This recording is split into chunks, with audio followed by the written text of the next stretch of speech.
Employment department এবং WBSCL এর যৌথ উদ্যোগে যে সবলা মেলা, সেই সবলা মেলার শুভ সূচনার কর্মসূচি। উপস্থিত ছিলেন আজকের অনুষ্ঠানে যিনি প্রধান অতিথি, আমাদের সকলের প্রিয় পশ্চিমবঙ্গ সরকারের সম্মানীয় মন্ত্রী শ্রী শোভনদেব চট্টোপাধ্যায়,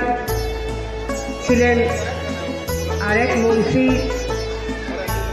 শ্রী সুজিত বোস, রয়েছেন আজকে মেলাকে যিনি পুঙ্খানুপুঙ্খভাবে তদারকির মধ্য দিয়ে সাকসেস করার চেষ্টা করেছেন এই ডিপার্টমেন্টেরই মিনিস্টার সম্মানীয় বীরবাহা হাঁসদা, রয়েছেন আমাদের মেয়র এবং বহু সিনিয়র দক্ষ প্রশাসক কৃষ্ণা চক্রবর্তী,